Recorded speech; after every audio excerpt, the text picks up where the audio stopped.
So I'm really delighted to have this session where we will be hearing talks by our two different winners of the Pritzker Award for Research Excellence in AI and Science. Margot introduced them before and gave brief bios.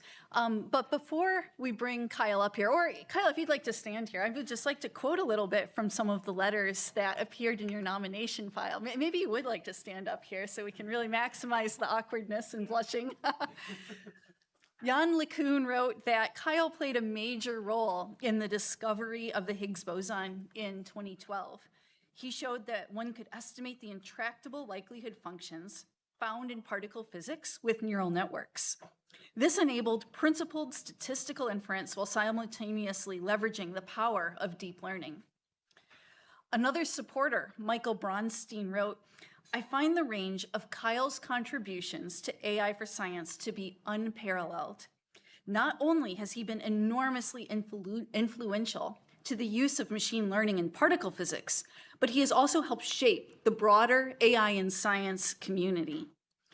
More specifically, Michael writes, Kyle was already emphasizing the role of symmetry and invariance, both to permutations and Lorentz boosts, as well as other forms of structure motivated by the physical data generating process.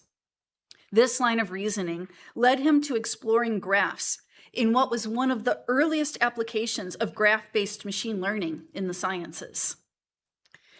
Frank Noe emphasized the visionary nature of Kyle's work. Kyle framed the developments in simulation-based inference in the larger loop of the scientific method. He also laid out a long-term vision for how we approach AI agents executing on the scientific method autonomously. It was an amazing and inspiring and visionary lecture. So please join me in congratulating and welcoming Kyle again. Oh, thank you. Okay, that is a little embarrassing. Hi.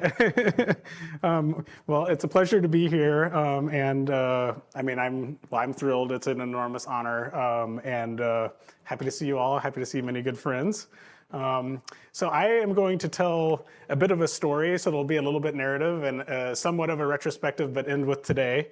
So I don't know, the title, I wasn't sure what to say. I just called it The 10 Years of Simulation-Based Inference. So before I start, I just wanted to say a huge thank you to Margot and Tom Pritzker. Of course, I'm personally very honored, but more generally, this is like a real gift to this community and this field to be able to name that something is happening here and that it's important. While sometimes prizes have their own sets of issues, it's also important. And so their generosity is just we should all appreciate it, and it was good that we got to have some time together. So thank you, Margot and Tom. I'd also like to acknowledge various people that I've worked with. I have a much bigger set of collaborators to thank, but this set of collaborators are the ones that I work most closely with when it came to simulation-based inference. So I'm not going to read everybody's name, but they, none of this would be possible without their help. Also, I'd like to call out the funding sources, so the National Science Foundation, the Department of Energy, the Moore and Sloan Foundations that made all of this happen. Now, I'm going to start this story going back to July 4th, 2012. This is the main amphitheater at CERN, and this is when we were announcing to the world that we had discovered the Higgs boson. Fabiola in red is now the Director General of CERN, but at the time she was the spokesperson for one of the two big collaborations. Joe and Candela on the far right was the other spokesperson, and Rolf Huer in the middle was the Director General of CERN at the time, looking at these plots and kind of in awe that we had finally done it. I'm not going to tell you too much about the Higgs, other than it was the last particle of the Standard Model, and it's kind of famous for basically imparting the property of mass on all the other particles. So if it weren't for the Higgs, our understanding of mass, we wouldn't really understand where mass comes from at a fundamental level. And things like, if the electron didn't have mass, you wouldn't form atoms. So it's legitimately important. But here we are at July 4th showing these plots. These are just a couple of the plots that we were showing. And maybe you can see this little bump here. It's not a very big bump. And over here on the data, there's another bump. Those bumps were basically the telltale sign that we had discovered a new particle. And at the time, all we knew was that it was sort of consistent with what we expected with the Higgs. It was going to require some more work before we would actually claim with more confidence that that is the Higgs boson that we were making. But it was exactly what we were looking for. So for the most part, people thought that that's what was happening. Now, simultaneously, July 2012 is when a milestone paper in deep learning happened. So this was the kind of, after ImageNet with AlexNet, this is the first time big, deep convolutional neural networks started to really work well and to be able to do image classification like cat versus dog much, much better than before. And these days, this seems like a kind of trivial task, but at the time, this was a really big deal. So the next year, we spent some time trying to make the first sets of measurements of this new particle, see what's going on. The Nobel Prize was awarded to Francois Englert and Peter Higgs for predicting that the Higgs boson particle would be there. A little bit of shout out to the experiments for finding it. And so that was exciting. I was going up for tenure.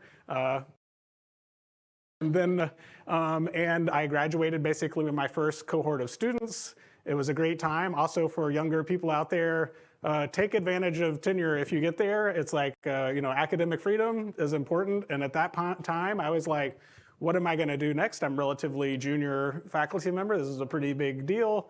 What's going to happen? So I went to Southern California. I was at UC Irvine. And I was thinking about what do we do next? And so it's not just that we discovered the Higgs and we check that box and we move on. We need to, like I said before, how do we know that that is the Higgs boson? Well, you can produce it in different ways. It can decay in different ways. You predict all of the how often all those things should happen. So you should check them. Also, there are things like the spatial distribution of the particles that it decays into. If it has different angular momentum properties, will be different. So you can check all of these things, and that's what we went about doing. And so this is this little diagram in the bottom is my little cartoon for the Higgs whatever field and the Higgs potential, whatever, the Higgs boson's over here, and this is us trying to study it. So we have a lot to do. We're going to be busy for many, many years studying the properties of the Higgs. So we're definitely not done. And this is what I was thinking about, what happens next. And I was thinking, is there some way that we can leverage what's going on with deep learning to make this more powerful? So the other thing to know about the Higgs is that, so this is a Feynman diagram. We're here at Caltech, so you got to show a Feynman diagram. This little dotted line in the middle is supposed to be a Higgs particle. And the red dots, the main point there is that the Higgs particle is uniquely sensitive to the presence of new physics. So if there are other kinds of particles out there in the universe that we haven't discovered yet, even if they're too heavy for us to make at the Large Hadron Collider, even if they're not in this room with us right now, the Higgs, their possible existence is something that the Higgs is sensitive to, and so it will mess with the interaction that the Higgs has with other particles, like these W and Z, these particles labeled W and Z. It will change that, and so and because it's particle physics, it's all very constrained by relativity and quantum mechanics, and we describe these interactions in the language of quantum field theory. So here's some stuff that I don't expect you to understand, but they basically describe how the particles might interact. And then there's a coefficient sitting out in front. So there's two examples. So there's two coefficients. If those coefficients are 0, that interaction doesn't happen, and you have the standard model of particle physics. If those coefficients are not 0, then there's some new physics. So in some sense, our job is to try to measure those coefficients, and if we see that they're non-zero, that's very exciting. So, there's a lot of other things we want to do, but that's the one I'm going to focus on. So this is what I was thinking about, is how do we go about doing this task? And it's much more complicated than actually the discovery. The discovery was like a bump. This is a more complicated measurement. And more so is the fact that the data that we see is super complicated. We're not looking at this little diagram. We're looking at data from a detector that's the size of a building with like 100 million electronic readouts. And so this is what we're seeing. So we want to relate that somehow to that theory. And so in a kind of statistical language, I'll just kind of very high level. On the left, you have your theory. And on the right, you have the data. Okay, so notation-wise, I'm calling X my observed data, and theta are like the parameters of my theory, like those two coefficients I want to measure. And so going from the theory to the data is making a prediction, right? So I have simulations for that, or you can use the word generation or forward modeling, whatever language you want to use. I'm making a prediction when I go to the right. And the other thing we do as scientists is we collect some observed data and we try to infer something about the theory. That's the kind of inverse problem, the inference problem. And what ties that together is some type of statistical model that describes them. But they're not statistical models that Gauss or Laplace or Poisson or something wrote down. They're models that are based on physics, right? So this forward model has a statistical description, and it's basically telling you something about the probability of the observed data given these parameters. But also inside of these simulators, there will be lots of randomness. And I'll give some examples, but there's lots of things that statisticians would call a latent variable. I'm not using that term in the deep learning sense of like intermediate layers of a neural network. I mean like actual random variables that maybe are real in the world, but I don't get to observe in my experiment. So they're latent in the sense that I don't get to observe them. Okay, so I want to think about this inference problem. So I start off with so let's tell the story of how we simulate the data. We start off with some theory parameters, and I have this Feynman diagram, and these parameters are controlling what's happening at these interactions. So the momenta of like these lines are particles flying out, and they have energy and momenta. And I don't observe these particles directly. So those are their energy and momenta are examples of latent variables. But then these particles, this is like a quark. You don't see quarks on their own. They radiate a bunch of stuff. So there's another process that happens at a different scale. So maybe I should go back. This first process happens at a length scale way, way, way, way smaller than a proton, like super duper small energy scale. This next process is happening at a length scale that's roughly the size of a proton. So these particles are radiating and splitting and doing all sorts of other things until they turn into stable particles that will then fly and run into my detector. So all of their momenta and energies and what type of particle they are also unobserved latent variables. And then they hit my detector.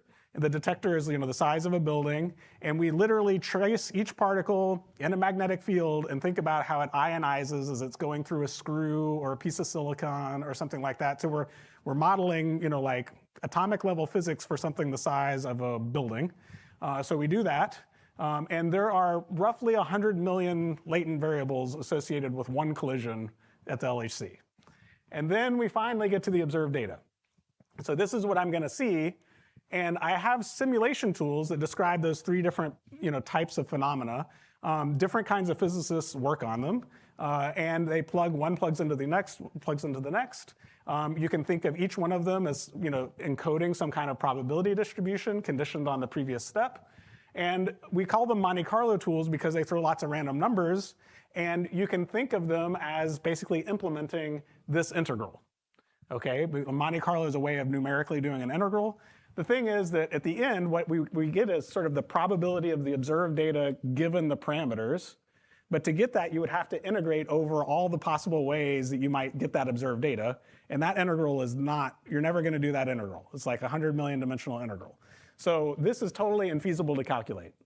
So, and normally, this is the object on the left is what you would use to do any kind of statistical inference. So you seem like, what do you do, right? So you're kind of stuck at square one. So this is the problem that I was thinking about when I was on sabbatical.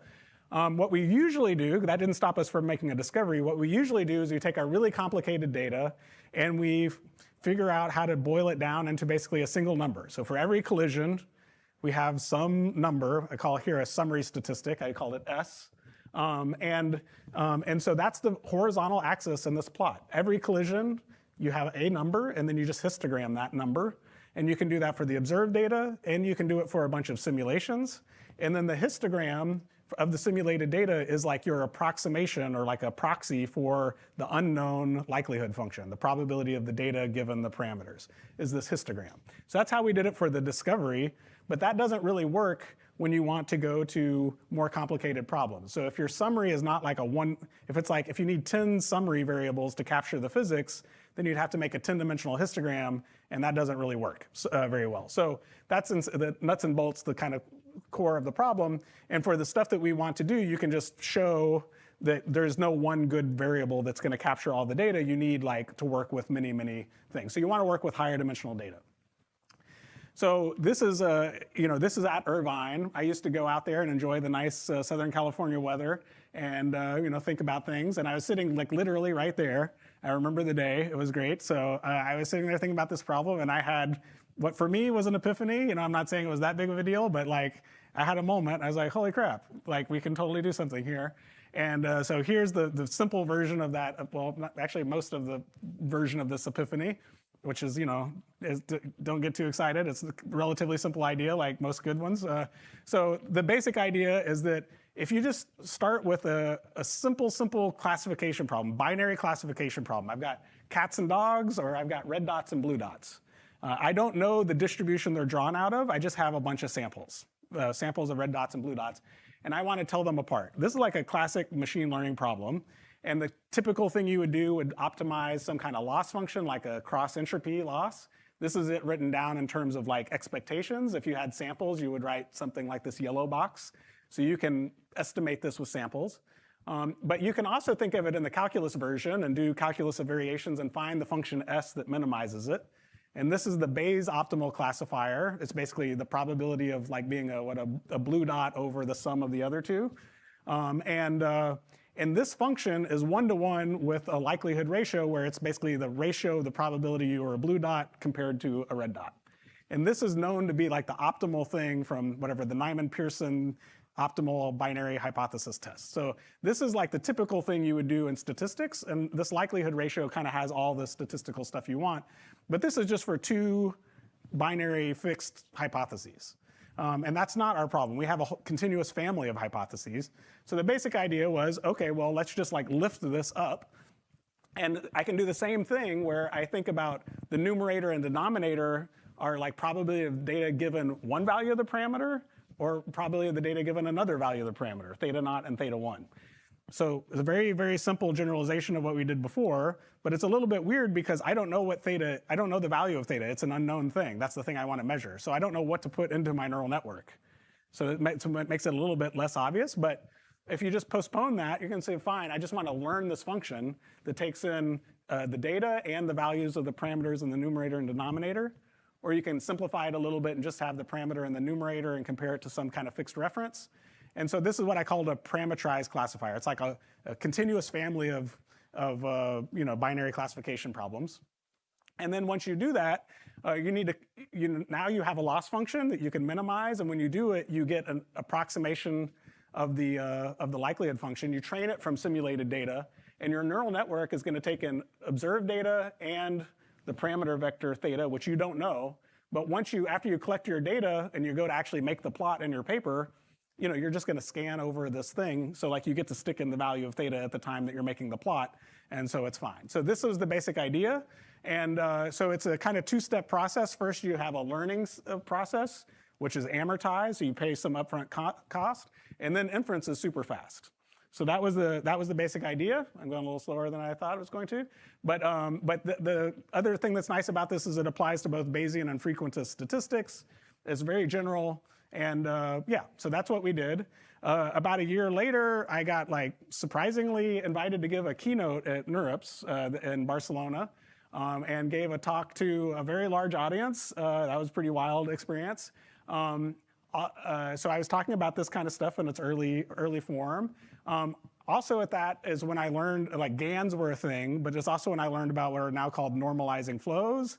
They were kind of very fresh, and I was like, oh wow, there's another opportunity here. So at that conference, I wrote this very short paper, which is basically saying if you can do really good conditional density estimates with a normalizing flow or something, then you can also approximate the likelihood directly or a posterior directly. And those two core ideas were basically the things that have led to a whole lot of follow-up. And so there's a lot of people using this kind of approach to do Bayesian approaches to simulation-based inference. And then after that whole period was done, it was like, okay, well, this is not just specific to particle physics, right? This is like a very, very, very general framework. Whenever you have a simulator and it has an intractable likelihood, you have this problem. And that applies to a huge range of scientific problems. And really, most of our theories these days are not an equation on a blackboard. They are embedded in code, right? So our simulators are causal generative models of the data generating process. Because we have programming and computing, we can generate very high quality synthetic data. In general, the simulators are very poorly suited for a bunch of different downstream tasks, including statistical inference, experimental design, decision making. If you look at the language of most of Bayesian decision making or model-based control, you would need to know this likelihood function. And so if your model is a complicated simulator, then what do you do? So this is generally is useful for a huge range of application areas. And so while this is a bit grandiose, I think it's actually kind of true. If you look at the evolution of statistics, at first everything was written on a piece of paper, and you could do the integrals you need to, and you could take your derivatives and things like that. Then we put things on computers, and we did likelihoods on computers. Then we invented Monte Carlo, and we started being able to do Bayesian stuff. In all of those cases, the likelihood is tractable. Now we're getting to a point where the likelihood itself, our description of the phenomena, is so complicated the likelihood's not tractable. But that's where we sit as science now. We want to be able to do statistical inference in those settings. And this is basically something like this is what's getting us there. So we wrote this one 2019 kind of National Academies paper. It was a very high-level review. So this was with Gilles Loup and Johan Brimmer. This paper has been pretty widely cited. We made a website recently called simulationbasedinference.org that kind of automatically scrapes what's going on and tries to categorize the papers. But you see it's being hit in genetics, quantitative finance, astronomy, economics, math, computer science, ecology, all sorts of different areas. So it has a very broad reach, which is very satisfying. Here are some examples of it being used in the context of gravitational waves. Here, if LIGO goes off, you would like to point your telescopes to some point on the sky as quickly as possible. And before that took days or weeks to do a MCMC type of analysis. And now because it's amortized, it's basically instantaneous. You can say, this is the posterior of where that thing happened on the sky, within under a second. These are examples in the context of single molecule force spectroscopy. Here it is in computational neuroscience. There's a growing set of software to support all of this. It's starting to be used in the context of spatial statistics, which is pretty exciting. And then in terms of the community, we have been organized as machine learning and physical science workshop for some time. There's an AI for science one. This was the first workshop that we had specifically about simulation-based inference for particle physics. So the community is definitely growing. At Carnegie Mellon, they stood up a new center called STAMPS, and there was just about a month ago a workshop specifically focused on simulation-based inference with a good turnout.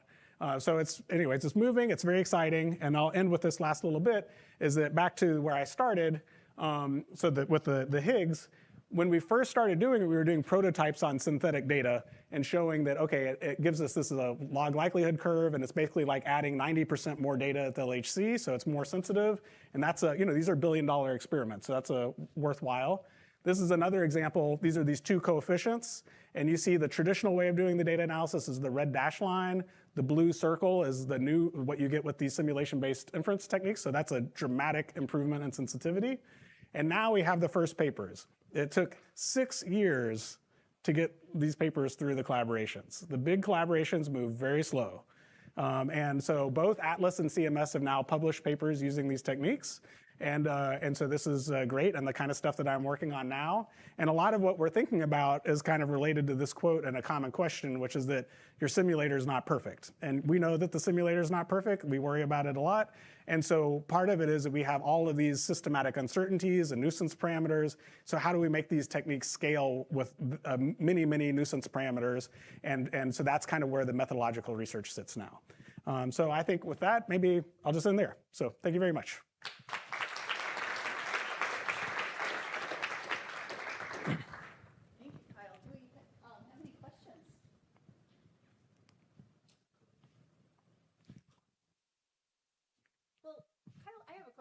Yes. So can you say more about where you see the next horizons lying? Yeah, that's great. Yeah, no, I actually had a little bit there that I didn't get to. I think, in terms of simulation-based inference, I think there's a version where the simulator has the physics in it, but what do you do for your model? You can just use a totally generic model that's like a general purpose neural network and not really make any assumptions. And as long as you have enough simulated data, you will learn and it's fine. But oftentimes you do know something that's parametric about what the model should look like, even though there's other pieces of it that you don't necessarily know what's going on. So figuring out ways that we can encode like the parametric pieces into the model and not in other places is something where we have examples of that, but I wouldn't say there's a unified framework or understanding about the best way to do that. And most of these things simulators are usually very expensive.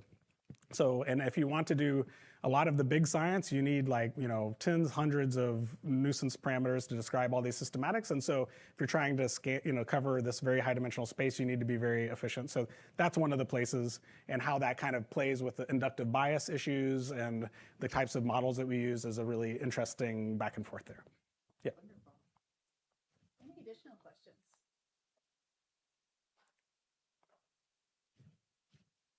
All right. Well, thank you very much. Thank you again, and congratulations again. Thank you.